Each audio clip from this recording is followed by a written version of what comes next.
Imagine कीजिए एक बहुत ही मतलब एक एकदम हाई स्टेक सिचुएशन। एक बहुत बड़ा रियल एस्टेट डेवलपर है और उसका एक प्राइम लोकेशन पर कोई 50 करोड़ का कमर्शियल प्रोजेक्ट चल रहा है। 50 करोड़? काफी बड़ा दाव है। बिल्कुल। तो इस प्रोजेक्ट को बेचने की पूरी जिम्मेदारी उसने अपने एक टॉप टियर प्रॉपर्टी ब्रोकर को दी हुई है। दोनों के बीच बकायदा एक लीगल कॉन्ट्रैक्ट है। मतलब डेवलपर बन गया प्रिंसिपल और ब्रोकर हो गया उसका एजेंट। एग्जैक्टली। अब एक दिन क्या होता है, दोनों के बीच किसी बात पर भयंकर झगड़ा हो जाता है। अच्छा। हाँ, डेवलपर गुस्से में एकदम आग बबूला हो जाता है। वो ब्रोकर को ऑफिस से निकाल देता है और चिल्लाकर कहता है कि यू आर फायर्ड, आज से तुम्हारा इस प्रोजेक्ट से कोई लेना देना नहीं है। बाप रे। और फिर वो अपने केबिन में वापस आता है, ब्रोकर का कॉन्ट्रैक्ट फाड़कर डस्टबिन में डाल देता है और चैन की सांस लेता है। उसे लगता है कि प्रॉब्लम सॉल्व हो गई, रिश्ता खत्म। लेकिन मुझे लग रहा है कि कहानी यहाँ खत्म नहीं होती है ना? बिल्कुल नहीं। 5 दिन बाद डेवलपर को पता चलता है कि जिस ब्रोकर को उसने इतनी बुरी तरह जलील करके निकाला था, हाँ। उस ब्रोकर ने मार्केट में एक इन्वेस्टर के साथ उस 50 करोड़ की प्रॉपर्टी की डील फाइनल कर दी है। ओहो, ये तो बहुत बड़ा झटका है। और सबसे बड़ा झटका तो तब लगता है जब डेवलपर डील कैंसिल करवाने कोर्ट जाता है। हाँ। और जज साहब कहते हैं कि सॉरी, ये डील 100% लीगल है और आपको प्रॉपर्टी उस इन्वेस्टर को सौंपनी ही पड़ेगी। कोई भी नॉर्मल इंसान इस सिचुएशन को देखकर अपना सिर पकड़ लेगा। वही तो, कोई भी सोचेगा कि जब मैंने उस आदमी को नौकरी से निकाल दिया, हाँ। उसका कॉन्ट्रैक्ट फाड़ दिया, हाँ। तो वो मेरे नाम पे करोड़ों की डील कैसे कर सकता है? राइट। और कानून उसे सही कैसे ठहरा सकता है? तो यहीं से शुरुआत होती है हमारी आज की इस गहरी छानबीन की। बहुत ही परफेक्ट हो गया ये। हाँ, तो आज हम इंडियन कॉन्ट्रैक्ट एक्ट 1872 के उस हिस्से में डाइव करने वाले हैं जो कमर्शियल वर्ल्ड के इन उलझे हुए सवालों का जवाब देता है। हम बात कर रहे हैं modes of termination of agency की। मतलब एक प्रिंसिपल और एजेंट का रिश्ता कानूनी तौर पर कैसे खत्म होता है। एग्जैक्टली। और यकीन मानिए, ये एजेंसी खत्म करना सिर्फ एक कागज फाड़ने या गुस्से में यू आर फायर्ड बोलने जितना आसान बिल्कुल नहीं है। बिल्कुल नहीं है। 150 साल पहले लिखे गए ये कानून आज के इस कॉम्प्लेक्स कॉर्पोरेट इकोसिस्टम में हम एक ऐसा डेलिकेट बैलेंस बनाते हैं जो बिजनेस को रातों रात तबाह होने से रोकता है। तो चलिए इस पूरी मिस्ट्री को अनपैक करते हैं। सबसे पहले उस सिनेरियो की बात करते हैं जो सबसे सीधा और साफ लगता है, मतलब जब पार्टीज खुद इस रिश्ते को खत्म करना चाहती हैं। हाँ, जिसे कानून की भाषा में termination bye act of parties कहा जाता है। इसे हम एक नॉर्मल कॉर्पोरेट जॉब के इस्तीफे या ले ऑफ की तरह देख सकते हैं, राइट? हाँ, बिल्कुल। इसके मुख्य रूप से 3 तरीके होते हैं। पहला और जो सबसे आसान तरीका है वो है म्यूचुअल एग्रीमेंट। मतलब दोनों आपसी सहमति से तय करें। बिल्कुल। प्रिंसिपल और एजेंट दोनों ने एक साथ बैठ के शांति से तय किया कि भाई अब इस एजेंसी की कोई जरूरत नहीं है। दोनों ने हाथ मिलाया, पेपर वर्क किया और अपने अपने रास्ते चले गए। एक एमिकेबल डिवोर्स की तरह, कोई कड़वाहट नहीं। सही कहा। लेकिन असली कॉम्प्लिकेशन तो तब आती है जब फैसला एक तरफा होता है। जैसे या तो प्रिंसिपल अकेले ही एजेंट की अथॉरिटी को खत्म कर दे। हाँ, जिसे सेक्शन 201 के तहत रिवोकेशन बाय प्रिंसिपल कहते हैं। या फिर ऐसा हो कि एजेंट खुद अचानक काम छोड़कर चला जाए, जिसे रिनंसिएशन बाय एजेंट कहा जाता है। सुनने में तो बहुत सिंपल लगता है कि जिसका जब मन किया रिश्ता तोड़ लिया। लगता है, पर कॉन्ट्रैक्ट एक्ट किसी को भी उतनी आसानी से भागने नहीं देता। यहीं पर कानून का वो पहलू आता है जो बिजनेस में स्टेबिलिटी लाता है। राइट। तो जरा सोचिए, अगर कोई एजेंसी एक फिक्स्ड पीरियड के लिए बनी है, मान लीजिए एक मल्टीनेशनल कंपनी ने एक सप्लाई चेन एक्सपर्ट को 3 साल के कॉन्ट्रैक्ट पर अपना एजेंट बनाया। पूरे एशिया में डिस्ट्रीब्यूशन नेटवर्क खड़ा करने के लिए। हाँ, अब अगर कंपनी बिना किसी ठोस कारण के, मतलब बिना किसी सफिशिएंट कॉज के उस एजेंट को सिर्फ 6 महीने बाद ही निकाल दे, तो क्या होगा? तो ये कानून के खिलाफ होगा। सेक्शन 205 यही कहता है कि अगर आपने फिक्स्ड पीरियड से पहले बिना किसी ठोस वजह के एजेंसी खत्म की तो आपको नुकसान की भारी भरपाई करनी होगी। मतलब कंपनसेशन देना पड़ेगा? बिल्कुल, क्योंकि उस एजेंट ने अपना पुराना काम छोड़ा होगा, इस प्रोजेक्ट में अपना समय और रिसोर्सेज लगाए होंगे। और मजे की बात यह है कि यही रूल एजेंट पर भी लागू होता है। अच्छा, मतलब एजेंट भी बीच में काम नहीं छोड़ सकता? नहीं, वो भी 3 साल तक कमिटमेंट करके बीच में प्रोजेक्ट को अधर में लटकाकर गायब नहीं हो सकता। उसे भी कंपनसेशन देना पड़ सकता है। राइट। पर बात सिर्फ फिक्स्ड पीरियड कॉन्ट्रैक्ट्स की नहीं है ना। मैंने पढ़ा था कि सेक्शन 206 में एक बहुत ही क्रिटिकल नियम है रीजनेबल नोटिस का। बहुत सही पॉइंट पकड़ा आपने। कानून साफ कहता है कि चाहे एजेंसी का टाइम फिक्स हो या ना हो, कोई भी पार्टी अचानक से रातों रात ब्रेकअप नहीं कर सकती। एक रीजनेबल नोटिस देना बहुत जरूरी है। और ऐसा इसलिए है क्योंकि कमर्शियल वर्ल्ड में हर फैसले का एक डोमिनो इफेक्ट होता है। बिल्कुल, अगर एजेंट एक बड़ी डील नेगोशिएट कर रहा है और प्रिंसिपल अचानक बिना नोटिस के उसे हटा दे, तो मार्केट में तो उस एजेंट की रेप्यूटेशन बर्बाद हो जाएगी ना। हाँ, और अगर एजेंट बिना नोटिस दिए भाग जाए तो प्रिंसिपल का करोड़ों का नुकसान हो सकता है। एग्जैक्टली इसलिए नोटिस पीरियड का ये नियम मेक श्योर करता है कि ट्रांजिशन स्मूथ हो। ये तो बात हो गई नोटिस और कॉम्पेंसेशन की, लेकिन बिजनेस की दुनिया में कुछ सिचुएशंस ऐसी होती हैं जहां पीछे हटने का कोई रास्ता ही नहीं बचता। हाँ, आप पार्शियल एक्सरसाइज वाले रूल की बात कर रहे हैं ना, सेक्शन 204। बिल्कुल, मतलब एक बार जो तीर कमान से निकल गया उसे वापस नहीं लिया जा सकता। तो ये पार्शियल एक्सरसाइज काम कैसे करता है? देखिए, इसका बेसिक प्रिंसिपल ये है कि अगर एजेंट ने अपनी अथॉरिटी का कुछ हिस्सा इस्तेमाल कर लिया है और उस प्रोसेस में कुछ लीगल ऑब्लिगेशंस यानी दायित्व बन गए हैं, तो प्रिंसिपल अब अपनी अथॉरिटी वापस नहीं ले सकता। इसे एक मॉडर्न एग्जाम्पल से समझते हैं। जी। इमेजिन कीजिए एक बड़ी टेक कंपनी है। उस कंपनी के सीईओ ने अपने प्रोक्योरमेंट एजेंट को आदेश दिया कि हमें तुरंत अपने एम्प्लॉइज के लिए 1000 हाई एंड लैपटॉप्स चाहिए, तुम मार्केट से ये अरेंज करो। ठीक है, तो एजेंट काम पर लग गया। हाँ, एजेंट ने अपने कनेक्शंस का इस्तेमाल किया और एक सप्लायर के साथ अपने खुद के नाम पर एक बाइंडिंग कॉन्ट्रैक्ट साइन कर लिया। ये बहुत जरूरी पॉइंट है। कॉन्ट्रैक्ट उसने अपने नाम पर साइन किया है, मतलब वो पर्सनली लायबल हो गया है। सप्लायर उसे जानता है, कंपनी को नहीं। एग्जैक्टली।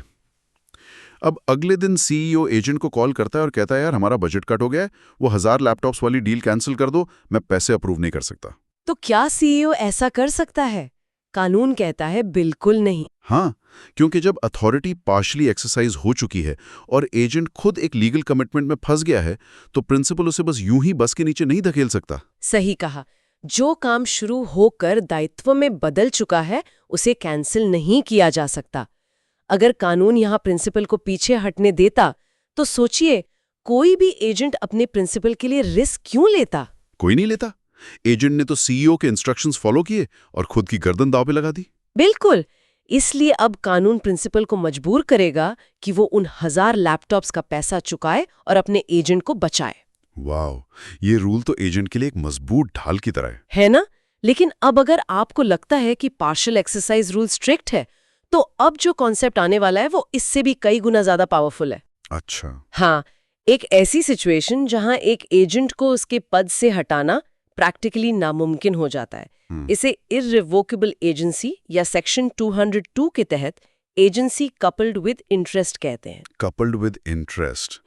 नॉर्मली तो हम यही मानते हैं कि एजेंट सिर्फ एक एम्प्लॉय है जिसका काम प्रिंसिपल के फायदे के लिए काम करना है। उसका खुद का तो कोई पर्सनल स्टेक नहीं होता ना? आमतौर पर नहीं होता, लेकिन क्या हो अगर उस एजेंट का अपना खुद का स्वार्थ, अपना खुद का भारी पैसा उस एजेंसी के सब्जेक्ट मैटर में जुड़ा हो? इसे शायद एक हॉस्टेज सिचुएशन की तरह इमेजिन कर सकते हैं। बिल्कुल। मान लीजिए एक बड़ा फैक्ट्री ओनर है जो बुरी तरह कर्जे में डूबा है। ठीक है। उसने मार्केट के एक फाइनेंसर से 10 करोड़ रुपए उधार लिए हुए हैं और वो पैसे चुका नहीं पा रहा। फाइनेंसर रोज चक्कर काट रहा है। तो अंत में फैक्ट्री ओनर उस फाइनेंसर से कहता है कि मेरी एक पुरानी कमर्शियल बिल्डिंग शहर के बीचों बीच खड़ी है, मैं तुम्हें अपना एक्सक्लूसिव एजेंट बनाता हूं, तुम उस बिल्डिंग को बेचो और जो पैसा आए उसमें से अपने 10 करोड़ काटकर बाकी मुझे दे देना। यहाँ गेम पूरी तरह बदल चुका है। बिल्कुल। फाइनेंसर अब सिर्फ एक नॉर्मल एजेंट नहीं रहा जो कमीशन के लिए काम करेगा। हाँ, क्योंकि उस बिल्डिंग के बिकने पर उसका खुद का 10 करोड़ का सर्वाइवल टिका है, उसका एक बहुत बड़ा इंटरेस्ट जुड़ गया है। तो अब अगर 1 महीने बाद वो फैक्ट्री ओनर अचानक मन बदल ले और फाइनेंसर को फोन करके कहे कि मैं तुम्हें अपनी एजेंसी से हटा रहा हूं, अब तुम वो बिल्डिंग नहीं बेच सकते, तो क्या होगा? तो कानून उस फैक्ट्री ओनर को तुरंत रोक देगा। जब तक उस एजेंट का कर्ज पूरी तरह चुकता नहीं हो जाता, वो एजेंसी इररिवोकेबल है, उसे रद्द नहीं किया जा सकता। हाँ, और ये रूल इतना बुलेट प्रूफ है कि मैंने पढ़ा था अगर प्रिंसिपल की मौत भी हो जाए या वो पागल हो जाए तब भी एजेंसी खत्म नहीं होती। बिल्कुल सही। वो फाइनेंसर तब भी उस बिल्डिंग को बेचकर अपना पैसा रिकवर कर सकता है, क्योंकि कानून की नज़र में इंसान का अपने रिकवरी राइट्स को प्रोटेक्ट करना प्रिंसिपल के ओनरशिप राइट से ज्यादा अहम हो जाता है। मतलब जब खुद का पैसा दांव पर हो तो कॉन्ट्रैक्ट एक्ट उस एजेंट को सुपर पावर दे देता है। एग्जैक्टली। अच्छा, अभी तक हमने जितनी बात की वो पार्टीज के आपसी एग्रीमेंट्स और फैसलों के इर्द गिर्द थी, लेकिन बिजनेस में हमेशा सब कुछ इंसानों के कंट्रोल में तो नहीं होता। नहीं, कुछ हालात ऐसे होते हैं जहां ऑपरेशन ऑफ लॉ यानी कानून खुद बीच में आता है और कहता है गेम ओवर, ये एजेंसी यहीं खत्म। हाँ, जैसे कंप्लीशन ऑफ बिजनेस। अगर मुझे सिर्फ एक स्पेसिफिक शिपमेंट कस्टम से क्लियर कराने के लिए एजेंट बनाया गया था, तो जैसे ही माल पोर्ट से बाहर निकला, एजेंसी खत्म। सही बात है। या फिर एक्सपायरी ऑफ टाइम। अगर कॉन्ट्रैक्ट सिर्फ 1 साल के लिए था तो 365 दिन पूरे होते ही वो लीगल बॉन्ड टूट जाएगा, चाहे काम पूरा हुआ हो या नहीं। और एक और सिचुएशन है इंसॉल्वेंसी की। हाँ, अगर प्रिंसिपल दिवालिया घोषित हो जाए तो कोर्ट उसके सारे एसेट्स अपने कब्जे में ले लेता है। जब प्रिंसिपल के पास खुद अपनी प्रॉपर्टी का कंट्रोल नहीं रहा तो उसका एजेंट कैसे काम करेगा? राइट। लेकिन इन सब में जो सबसे फैसिनेटिंग कॉन्सेप्ट है वो मृत्यु और पागलपन से जुड़ा है, सेक्शन 201 और 209। अगर प्रिंसिपल या एजेंट की मौत हो जाए या कोई अनसाउंड माइंड का हो जाए तो एजेंसी तुरंत टर्मिनेट हो जाती है। इसका लॉजिक तो बहुत सीधा है।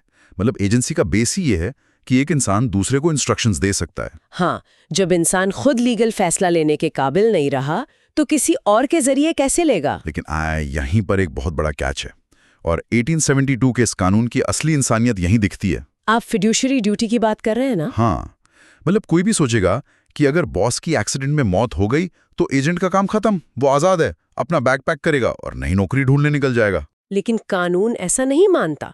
सेक्शन 209 कहता है कि बॉस की मौत के बाद एजेंसी तो खत्म हो गई, लेकिन एजेंट की जिम्मेदारी अभी खत्म नहीं हुई। क्योंकि एजेंट के पास उस बिजनेस के क्रिटिकल पासवर्ड्स हैं, तिजोरी की चाबियां हैं, क्लाइंट्स की सेंसिटिव इंफॉर्मेशन है। बिल्कुल। ऐसे नाजुक मौके पर कानून एजेंट को उस पूरे एम्पायर को भगवान भरोसे छोड़कर भागने की इजाजत नहीं देता। तो उसे करना क्या होता है? जब तक उस दिवंगत प्रिंसिपल के लीगल प्रतिनिधि या कानूनी वारिस मामले को संभाल नहीं लेते, तब तक एजेंट को एक केयरटेकर की तरह काम करना होगा। उसे उस बिजनेस को प्रोटेक्ट और प्रिजर्व करना होगा। वाओ, मतलब मौत के बाद भी वो ट्रस्ट, वो भरोसा कुछ समय तक जिंदा रहता है, ताकि कोई बाहर वाला या खुद वो एजेंट उस शोक में डूबे परिवार को नुकसान ना पहुंचा सके। सही कहा। ये सिर्फ एक लीगल क्लॉज नहीं है, ये एक मॉरल सेफगार्ड है। बहुत ही कमाल का कॉन्सेप्ट है। अच्छा, अब इस डीप डाइव के सबसे सस्पेंसफुल हिस्से पर आते हैं। हमने ये तो समझ लिया कि एजेंसी कैसे खत्म होती है, लेकिन सबसे बड़ा सवाल है टाइमिंग का, कि टर्मिनेशन लागू कब होता है। हाँ, अगर एक एजेंसी टर्मिनेट हो गई है तो उसका असर असल जिंदगी में कब से लागू होगा, खासकर तब जब कम्युनिकेशंस में देरी हो जाए। ये सेक्शन 208 डील करता है। चलिए अपने उसी ओपनिंग वाले 50 करोड़ के रियल एस्टेट सिनेरियो पर वापस चलते हैं। हाँ, जहां डेवलपर ने ब्रोकर को फायर कर दिया था, लेकिन ब्रोकर ने डील कर ली और कोर्ट ने डील वैलिड मान ली। ऐसा क्यों हुआ था? इसका जवाब कम्युनिकेशंस के डिले और थर्ड पार्टी के प्रोटेक्शन में छुपा है। कानून कहता है कि टर्मिनेशन का असर एजेंट पर तब लागू होता है जब उसे इसके बारे में पता चलता है, और थर्ड पार्टीज के लिए? उनके लिए तब लागू होता है जब उन्हें इसकी जानकारी मिलती है। इसे एक और एग्जाम्पल से ब्रेक डाउन करते हैं। ठीक है। मान लीजिए एक बड़ा एक्सपोर्ट का बिजनेस है। प्रिंसिपल अपने चीफ एजेंट से नाराज है।